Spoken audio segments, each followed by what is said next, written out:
Good afternoon, everyone, and welcome to the ATARC webinar series. Today, we'll be learning from some members of the Federal Mobility Group. These topic experts will discuss security features on mobile tools, technologies, and best practices, and examine how agencies can improve enterprise-wide mobile security strategy and policy with a new paper that has just been released. My name is Brian Reed. I'm the Chief Mobility Officer at Now Secure. We participate in the FMG, and I'll be helping out today as the moderator for today's session. ATARC stands for the Advanced Technology Academic Research Center. It's a nonprofit that facilitates collaboration between government, industry, and academia in order to accelerate the technology modernization initiatives in the federal government. We provide ongoing opportunities for cross-agency collaboration through interaction, learning, and market research, such as this webinar today. So we'd like to welcome all of you in joining us, and we'd like to give special thanks to Now Secure, whom I represent on this call, for hosting, along with the FMG leadership teams who have participated and are joining us today.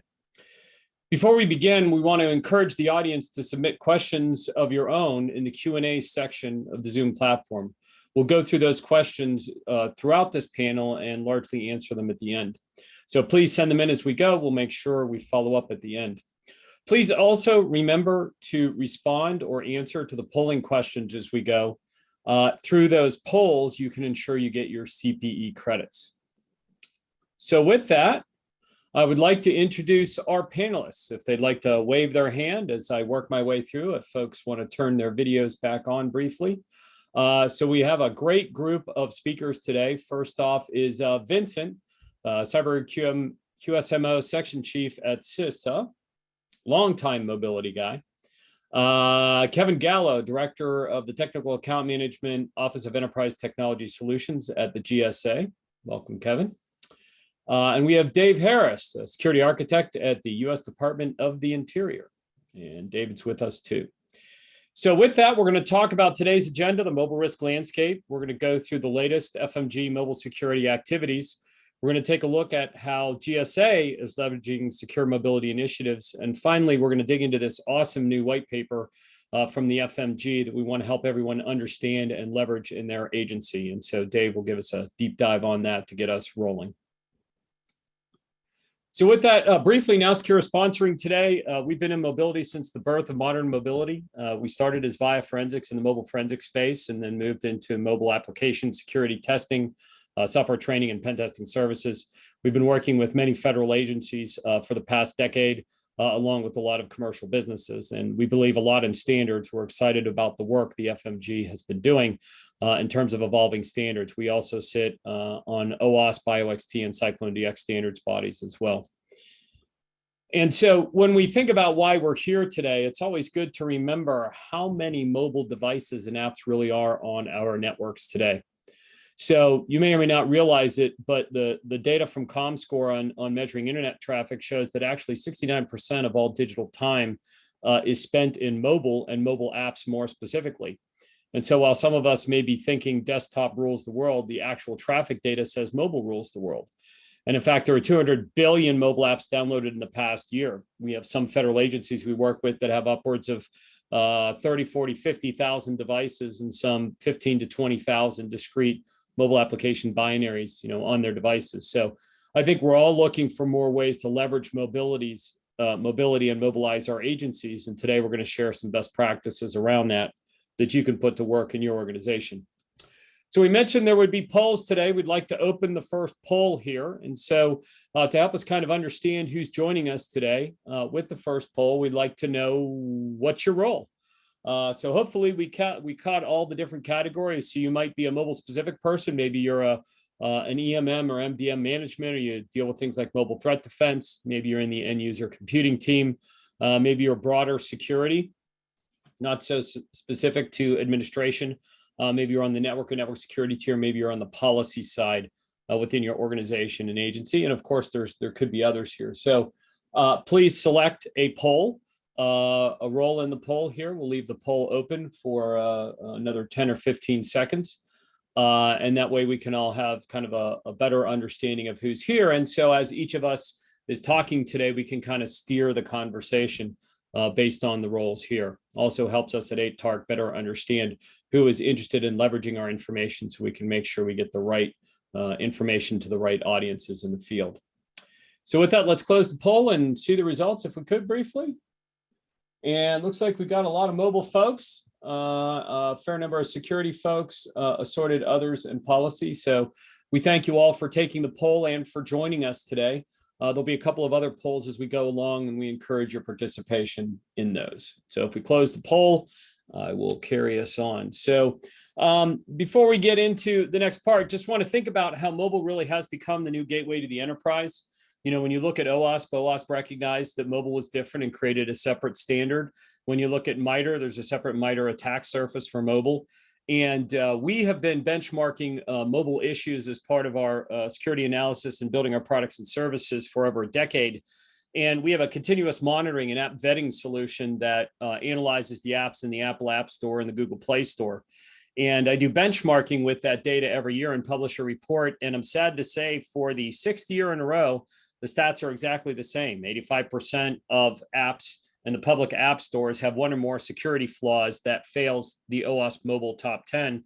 Some 70% of apps leak personal data that could violate a standard like CCPA or GDPR. Now, when you think about that, that means that the applications that your employees are using, if they're downloading from the App Store, have a high probability that there are known security vulnerabilities and or privacy issues with those applications. Now, that doesn't mean throw the device out and don't use commercial apps. What that means is we need to be careful about the apps we choose to use. There are secure and insecure messaging apps. There are secure and insecure office content apps, and so on and so forth. So let's make sure we pick the right ones. The other thing that has become very important with the SolarWinds attack is the recognition on supply chain attacks. And there's been a general growth of supply chain attacks in the software industry of 650%. We have seen an astronomical growth in mobile supply chain attacks, along with standard commercial web and PC type applications as well. So while we traditionally may think about devices, we need to think about application security, app vetting, the operating system, and everything else that you're going to hear more about today. And so with that, you know, when you think about the apps you use today, this is a way to think about, you know, I'm working hard to lock down the device. I've got my MDM and my MTD running, and I'm using lots of different apps myself or at work. You know, if your employees are flying to Europe on British Airways, or they're, you know, shopping at 7-Eleven with an agency credit card, or they're communicating on one of these tools, the reality is the breaches continue to occur. And whether you're visible to these or not, there are vulnerabilities in these apps, and we're here to help you understand where those are and protect your agency and your personnel from commercial apps they might be using downloaded from the app stores. And so with that, I'm going to pass the ball over to Vincent. Vincent, just tell me next, and I'll advance the slides for you. Thanks, Brian. Very much appreciated. Great statistics. Hopefully folks in the audience are actually aware, right, of those types of data points, right, that you can actually bring that to your leadership. But appreciate the opportunity to speak, and really much for Kevin and Dave Harris from Department of Interior. I'm just here to help. So my name is Vincent Sritipan. I'm with CISA. I'm one of the section chiefs for Cyber Quality Service Management Office, also known as QSMO. I'm one of the co-chairs to Federal Mobility Group, along with Mr. Kevin Gallo from GSA and Ms. Gemma Howell from NIST. So if you go ahead and go to the next slide, please.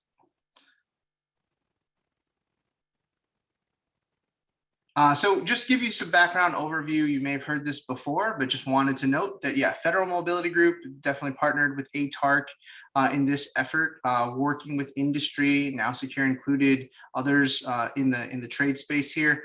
But specifically, our group is a federal executive branch entity under the Fed CIO Council, where we do work on common mobility challenges, a look at developing workable solutions, and creating opportunities to share best practices.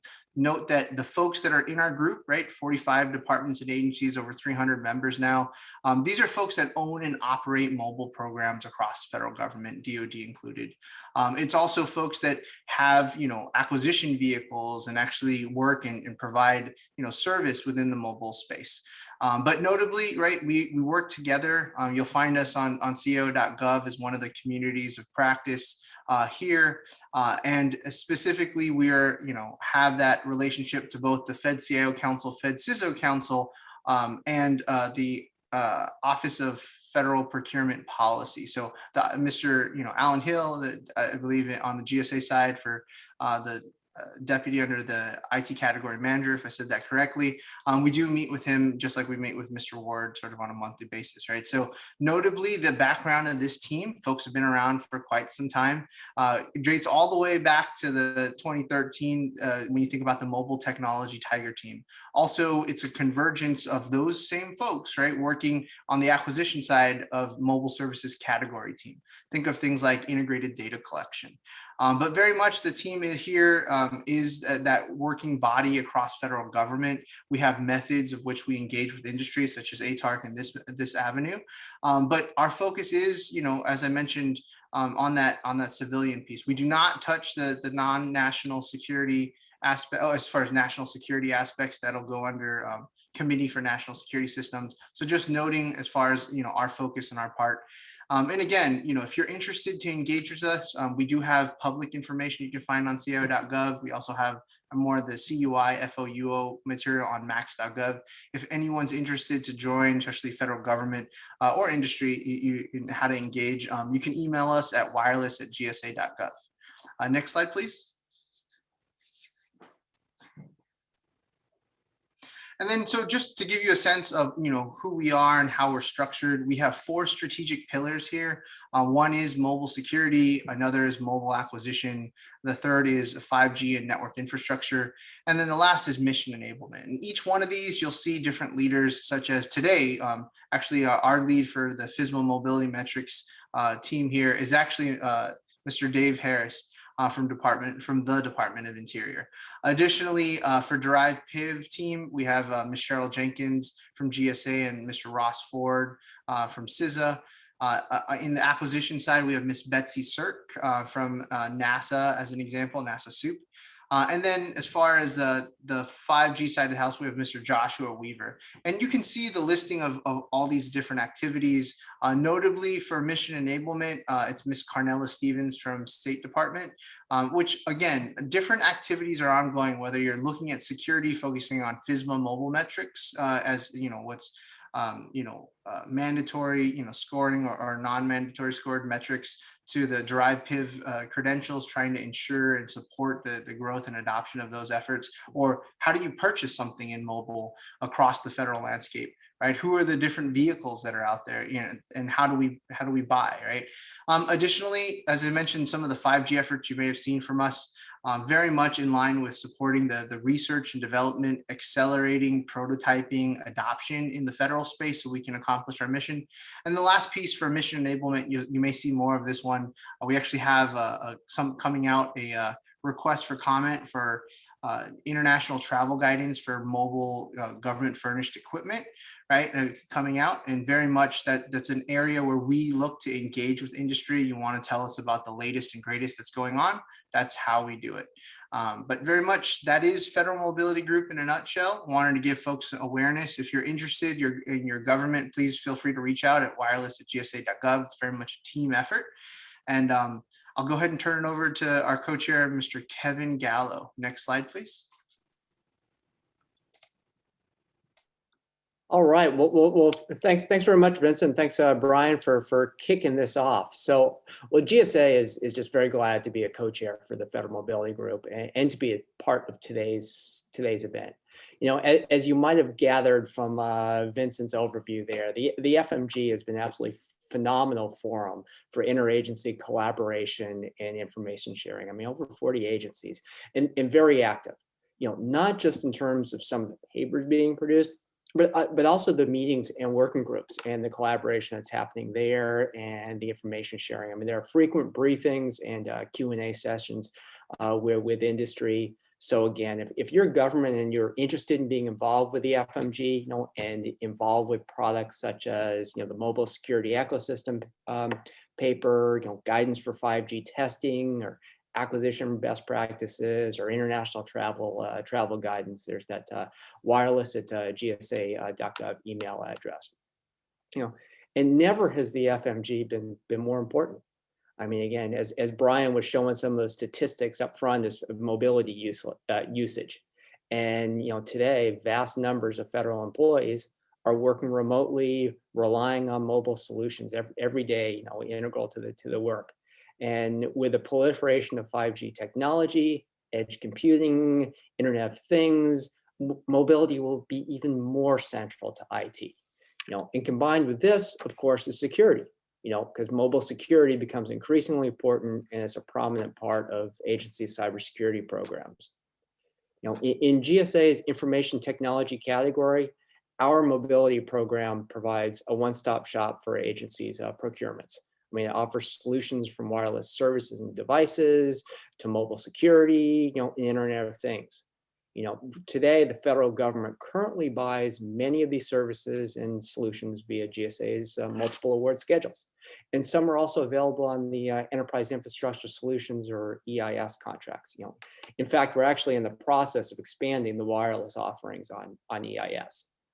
So these contracts and GSA play an integral role in government mobility and security. Via our government and industry engagements, we identify customer needs and hear about their needs. We hear what's being requested. We have the data on procurements, understand the market dynamics and security threats. And we're keeping abreast of what tools and applications our customers need, what industry is offering, to best protect the mobile assets. And as we speak, also we in the Federal Mobility Group, are crunching some government-wide data to get a better handle on helping agencies acquire secure mobile solutions. There are the FSMA reporting requirements related to mobile security. And Vincent briefly mentioned the integrated data collection. So there's a government mobility data calls along with the FSMA data. So this can give us important information concerning the inventory, device protection management, and threat protection, the applications, the more use of 5G devices and other agency level information.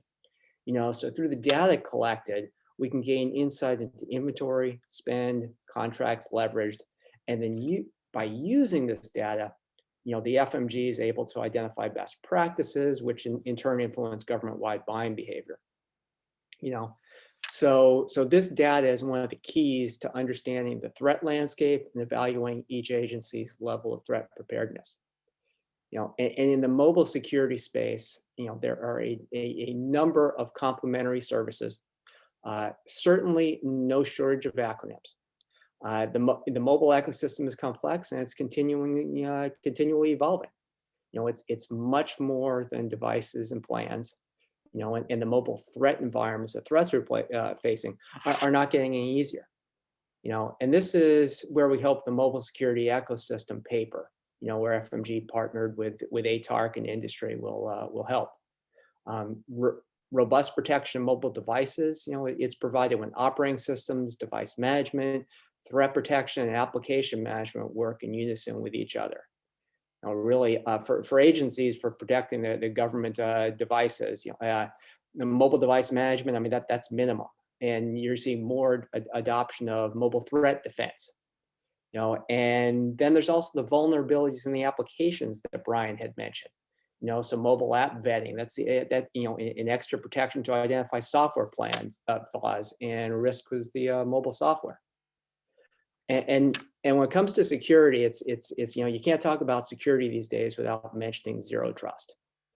Of course, there's the executive order on improving the nation's cybersecurity, and there was a prominent piece about government agencies, adopting zero trust architectures. There's ATARC's virtual zero trust summit next month.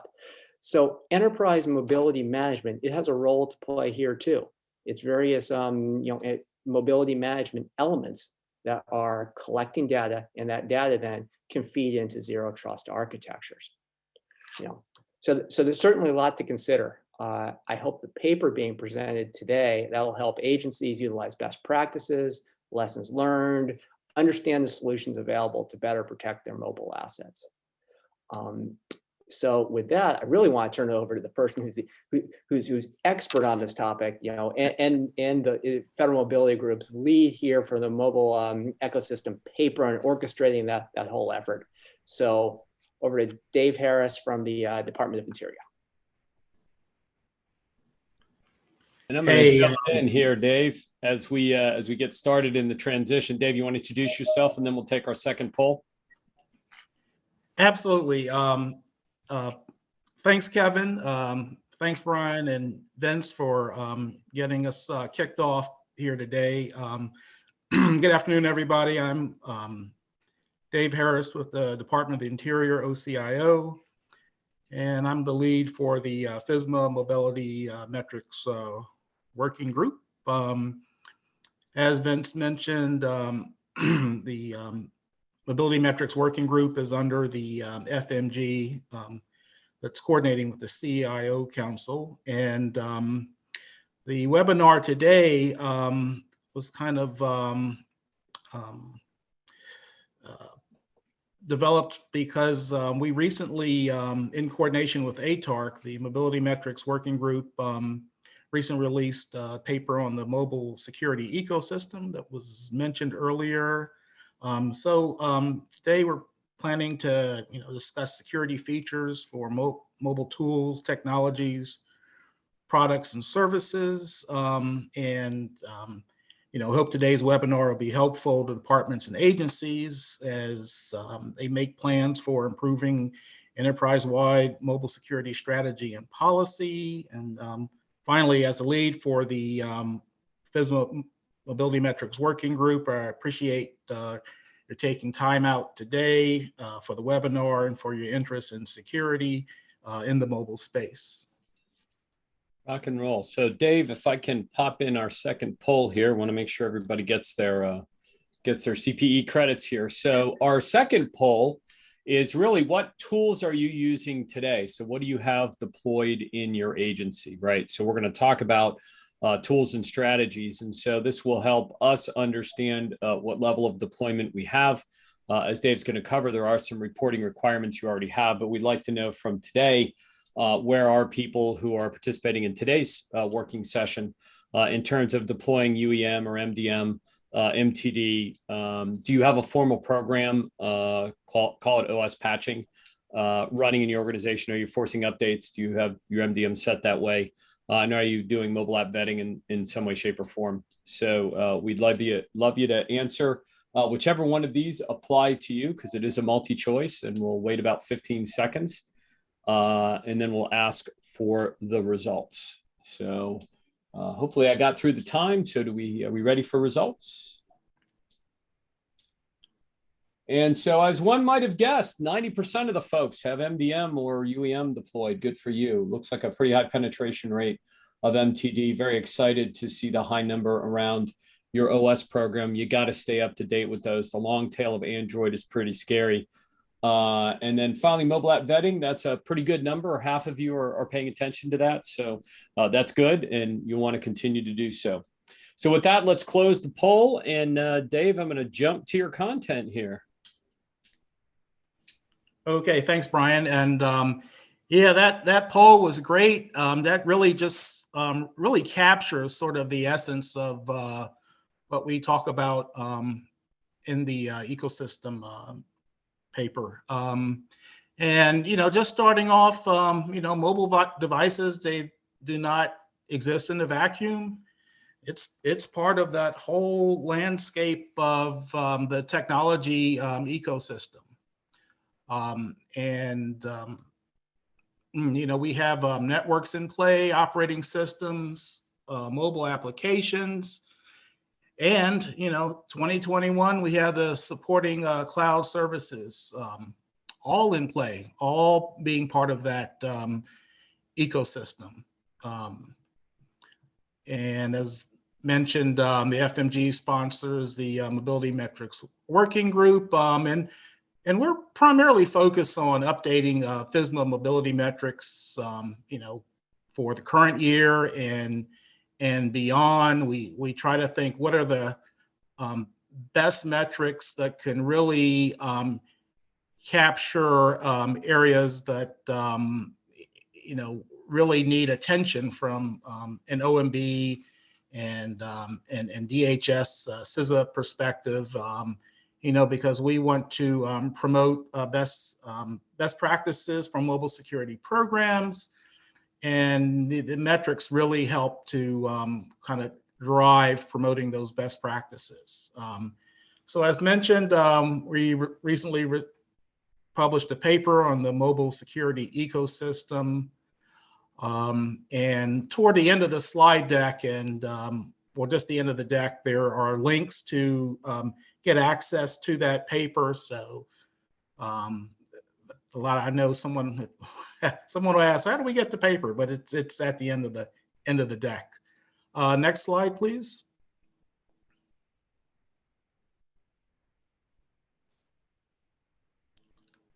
Okay, thank you. Yeah, so the working group, we had many discussions on how to address mobile security. And I'll just take a quick second here. The working group is a great group. It's a collaboration of private and public sector. We meet every other Friday in the morning. So we would love additional participants from the public sector and the private sector. The more people we get involved in collaborating, just I think the better outcomes we have.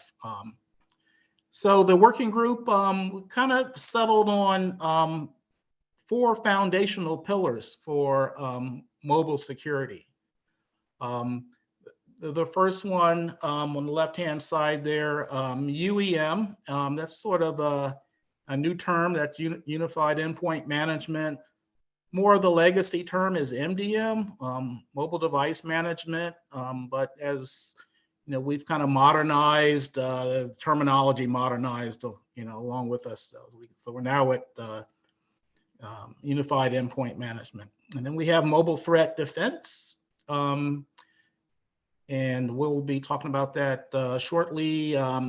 Device OS security, and principally the devices are Android devices or Apple iOS devices. And, so those 2 operating systems, the security capabilities built into those operating systems are very important. And then the final pillar, mobile app vetting. Brian, and when one of his kickoff slide, he showed you what that threat landscape was for mobile app vetting, and that just sort of underscores how critical that pillar is, and for protecting your landscape. Next slide, please. Okay, UEM. If you think back a little bit, when we first started bringing mobile devices into the federal landscape, we just sort of had the smartphones there, and you think about the mission of trying to secure the deployment of those devices, and so we needed something. We needed an element to bring to that security fight to provide security across that device deployment, and that was the mobile device management. Number one thing you want to do is you want to enforce standard security configuration and policy. If you just take a smartphone without any standard configurations or policies, you can subject yourself to all types of threats and vulnerabilities. So it's very important for agencies and departments to put out a mobile device management, a UEM system now, to standardize those configurations and policies. And as a result, one of the principal metrics for mobility is asking about the extent of that deployment for those UEM systems across those mobile devices. The UEM can also distribute managed mobile apps, so you can have some configuration standard for your mobile apps that you're provisioning across your mobile devices. Very important to have that standardization on there. And then the UEM, you want it to report on devices that are out of compliance, right? For some reason, a device gets out of compliance, you want some awareness on that, so you can remediate that situation and take appropriate action. MDMs and UEMs, they also allow you to do a remote wipe on the device, right? So if you think about personnel, somehow maybe they lost the mobile device and we don't know whose hands that device is in, we want to be able to hit a button and do a remote wipe on that device so that any sensitive agency information or privacy information can be wiped. So that's a very important capability for the UEM system, and we actually have a metric that inquires about the activation of that capability. And sort of recently in FY 2020, we introduced a metric to report on the allow list, deny list capability. So, we're focused on preventing the execution of any unauthorized software. So we ask about to what extent is that capability activated in the mobile environment.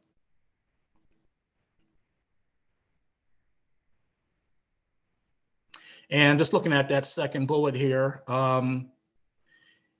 yeah, this one is important. This one was also introduced in FY 2020. We want to be able to report on, the extent or the capability where a user that's not operating under an administrative oversight can remove their protection profile from the mobile device. So, we have a mobile device that's provisioned with the UEM, what we call a profile, and that's what enforces the configuration. Well, we really want an administrative process to allow for the removal of that profile. And sort of the early generation of deployments with MDM, users could remove the profile, and then we've lost our enforcement mechanism that we wanted to enforce those standards, security configurations, and policy. So we're like, hey, let's make sure that in terms of a best practice for mobile security, there's an administrative function that needs to take place before that UEM profile could be removed. So that was very important. So we put that metric in place in FY 2020. Next slide, please.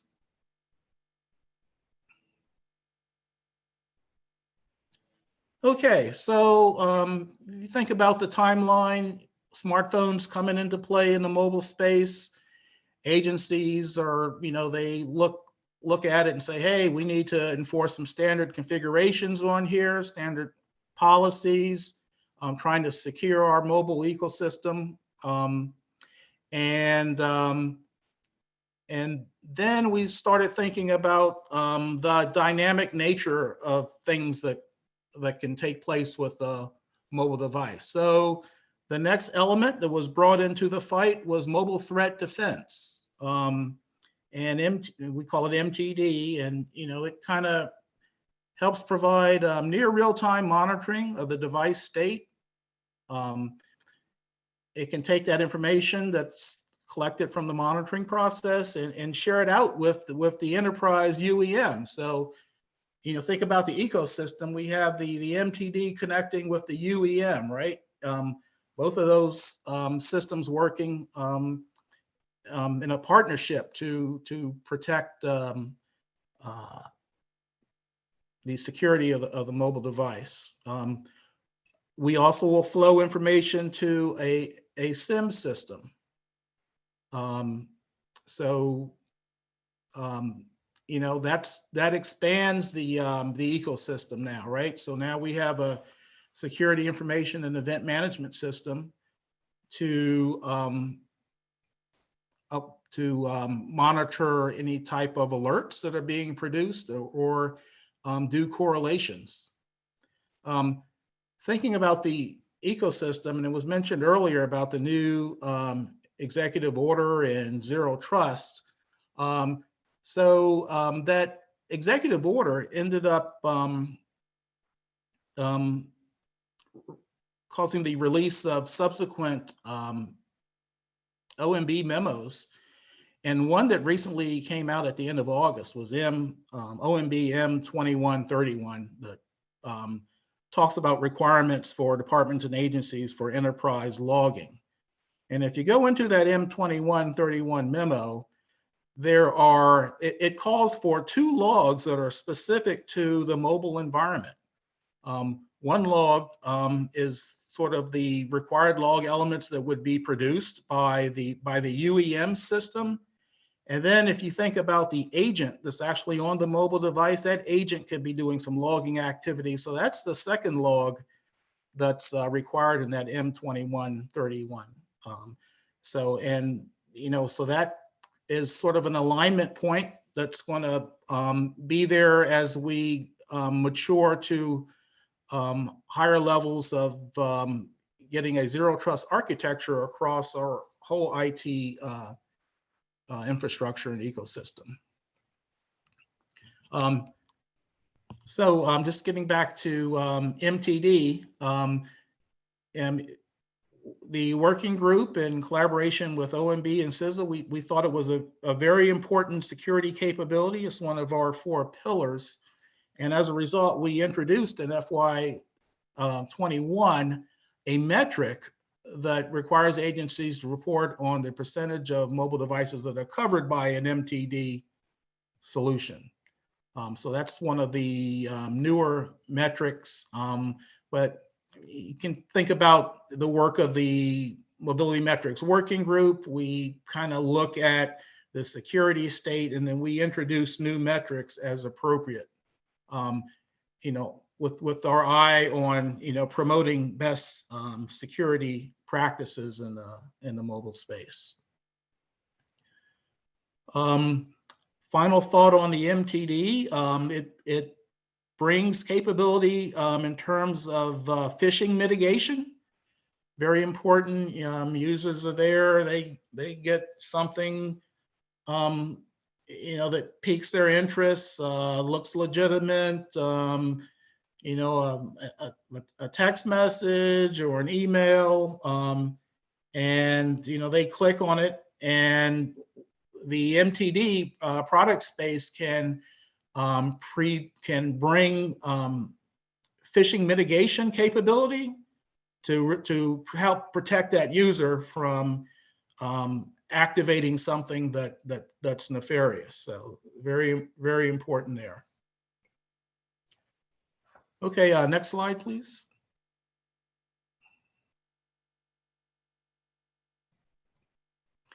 Okay, our next pillar is the mobile device OS security, right? So this is security features that are baked into the operating system produced by the mobile device manufacturer. So this is, and the good thing about the mobile device OS security is it's a little kind of lower down in the stack, is sort of at a more privileged level of execution.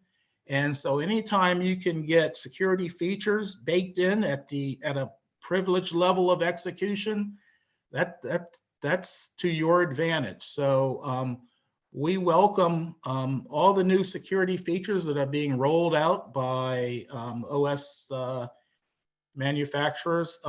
They persistently add new security capabilities as part of their OS release lifecycle. So it seems like we always gain every time there's a new update there.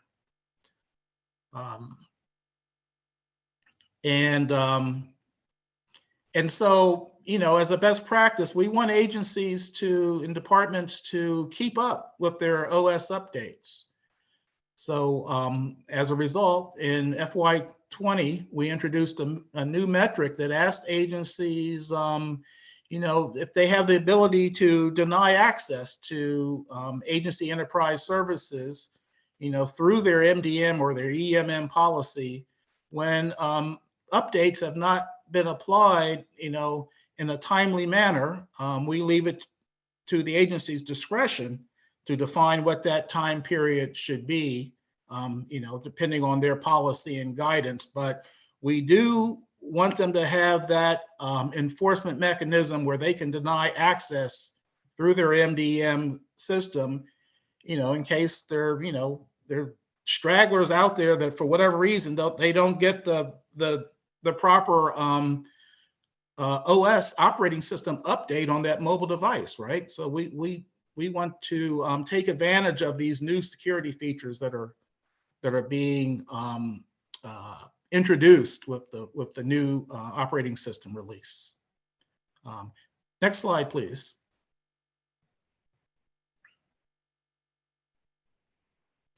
And just sort of an example of what I was just describing, this exhibit here shows for the Apple operating system, iOS. You can see with iOS 10, 11, 12, 13, and 14, how new security capabilities are being introduced. If you were at iOS 9 and just sat there, didn't, never upgraded, you would never be able to take advantage of any of these new features that are being released. Next slide, please. Similarly, with Android, we see new security capabilities that are available in Android 7, 8, 9, 10, 11. If you sat there at Android 6, you're not going to be able to get any of these. So, security best practice, let's take advantage of all the security capabilities that are available. Next slide, please. Okay, mobile application vetting. So when Brian kicked off the webinar today, he showed us all of those applications that are out there, and the current security posture in terms of vulnerabilities within those applications. So mobile app vetting is a very important pillar in the mobile security ecosystem. Foundationally, it helps us detect software or configuration flaws that may create vulnerability in our mobile space. And fortunately for us, NIST has released a special publication, SP 800-163 Rev 1, called Vetting the Security of Mobile Applications, provides definitions and standards for app vetting. I encourage anyone who's trying to seek more information on app vetting to start there and get a good foundational understanding of how mobile application vetting can help your mobile security programs. And in terms of the FSMA Mobility Working Group, we're studying this area right now in terms of suitability and consideration for a future metric. Next slide, please. Okay, talked a little bit about the mobile security ecosystem overview paper. As I mentioned, these are the links to get access to that paper. So please, if you haven't downloaded it, please download it. And hopefully it's some information that could be useful with helping secure mobility programs. Next slide, please. And so there we go. Thank you, David, very much for the walkthrough. It's interesting for me, having been at BlackBerry and Good Technology and one of the first MDM and UEM vendors, to see how this has evolved over the years. And so what we'd like to do is we think you probably learned something today. So we have another poll for you, which is based on what you learned today or heard today, what are you going to investigate next?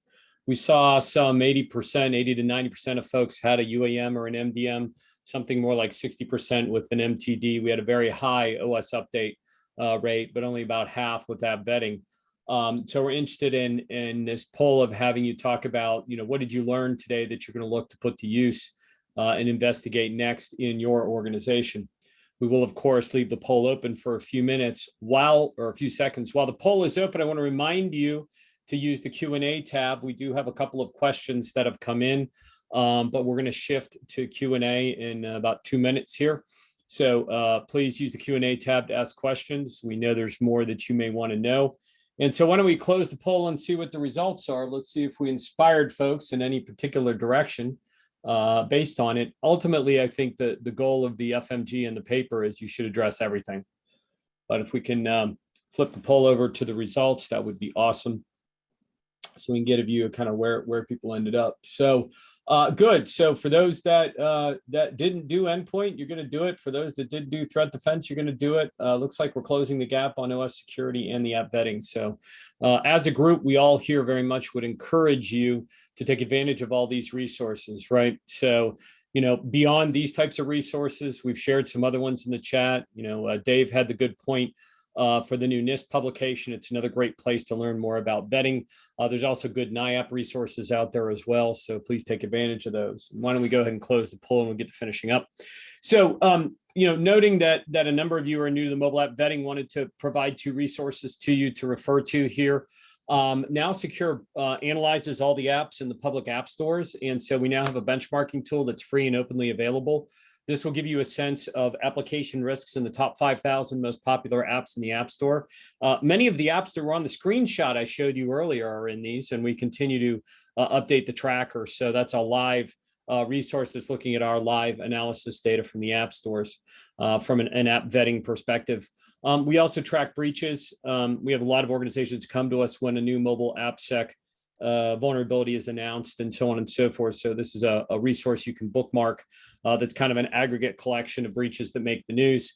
We don't do our own responsible disclosures on these. This is more anything that hit the news. We aggregate in a news feed.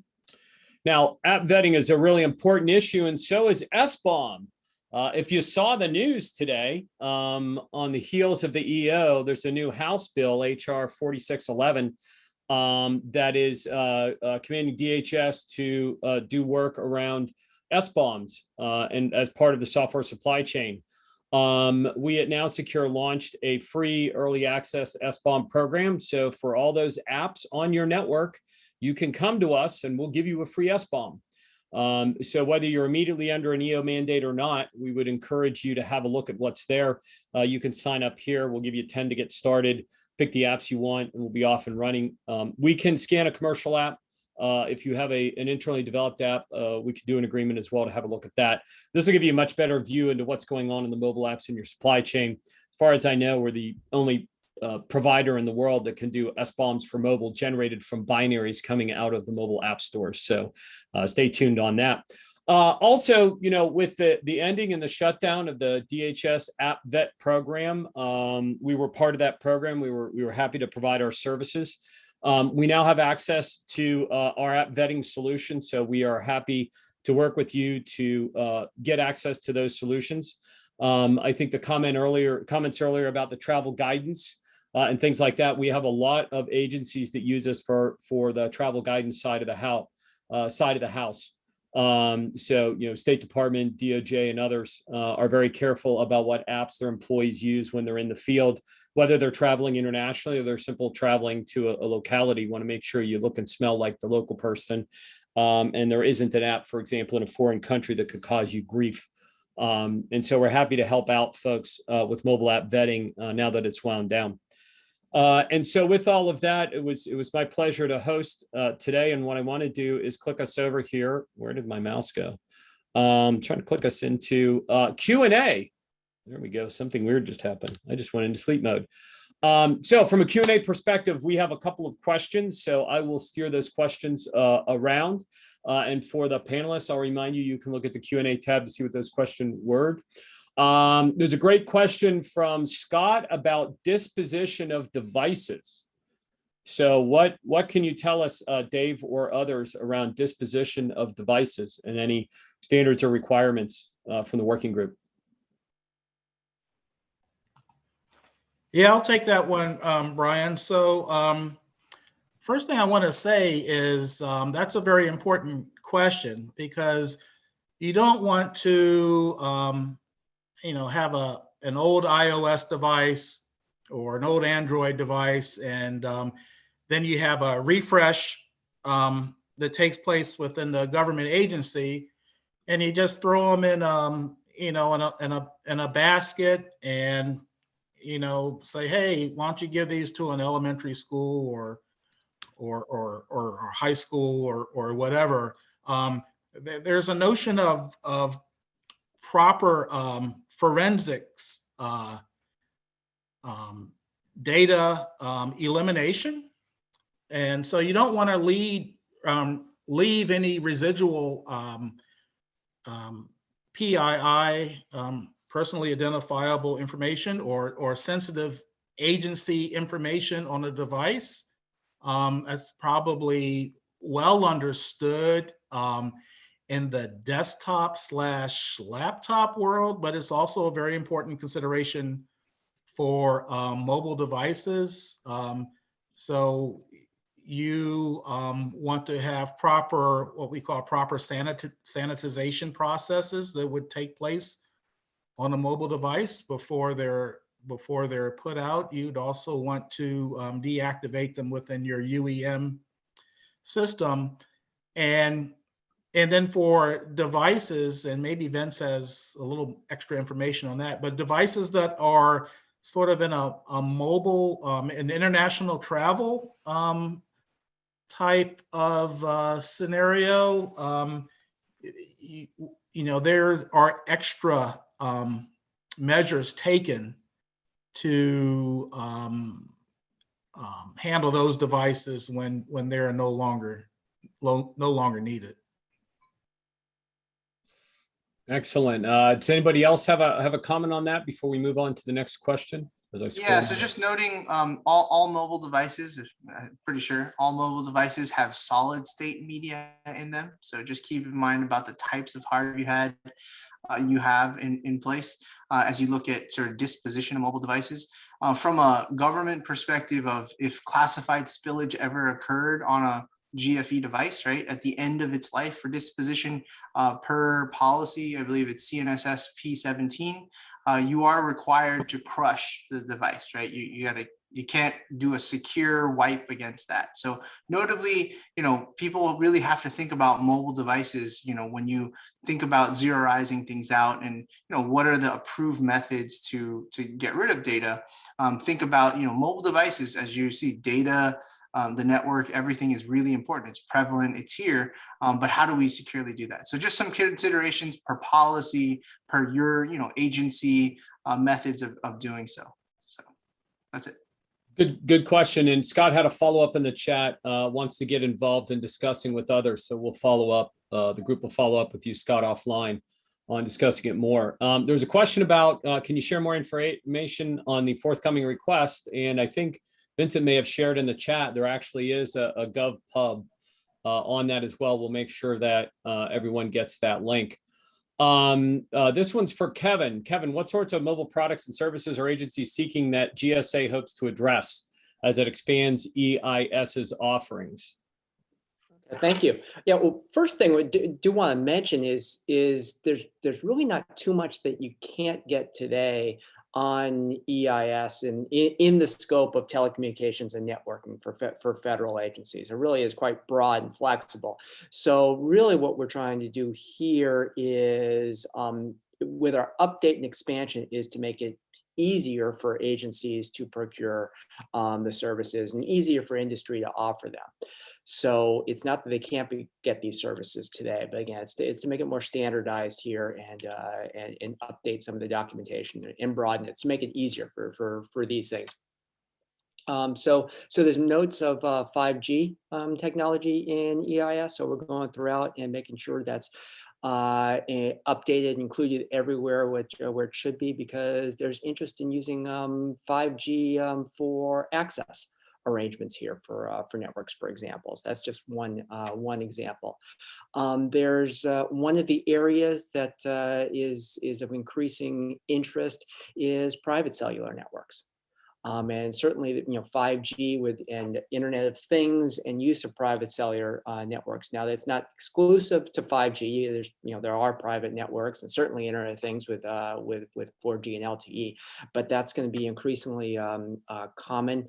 And the EIS will really be a good vehicle for agencies to be able to really get for a private cellular network there, coupled with use of the public network. The components for that, the services, the security related components or managed security services, and all of that delivered as a solution. So EIS will be able to, today it's able to provide that, but it really would be able to provide it in a better, easier manner with a bit more standardization and more guides related to that. Mobility as a service plays in there too. So various mobility as a service and things, like 5G as a service is not sure we would be mentioning that specifically in this update, but that's something that we do see in the future. In fact, we're even beyond mobility, the as a service procurement model in general, and making sure that EIS can support that easily, both for industry to offer the services and for agencies to procure it. So I see you have a note here regarding the time frame. So we've already had one round of RFI comments on this particular modification to the EIS contracts. So we do expect this to occur next year. So we may have another round of RFI first before we finalize it. Fantastic. So this has been a real honor to host and moderate this session with these awesome leaders. I want to thank Vincent for his decades of service in mobile.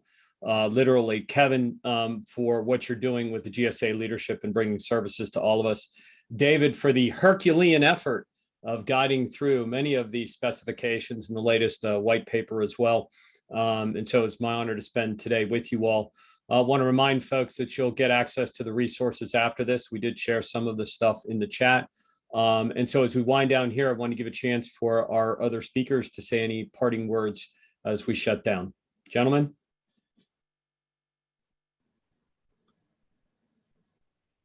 Hey, Brian, I'd like to thank you again for hosting us today and kicking us off. This is a very important component in federal government right now in terms of protecting security across our enterprise. As you'd mentioned, mobility is growing. So we need increasing security protections to protect government assets, government information, and government information systems. So thank you. And thanks, Vincent, also for your leadership with FMG. And Kevin, thank you for making these products available for us, and integrating in with the EIS. Look forward to seeing what's developing there, because that whole 5G space is growing and will be an increasing part of our communications infrastructure, and we'll need security mitigations to go along with it. Thank you. Very good. Very good. So with that, unfortunately, that's all the time we have. So thanks to NowSecure for sponsoring, the FMG teams for all the great work, as well as the speakers today. We hope you join us at the next ATARC events that you can find on the ATARC website. And we wish you a great fall. Thank you, everyone.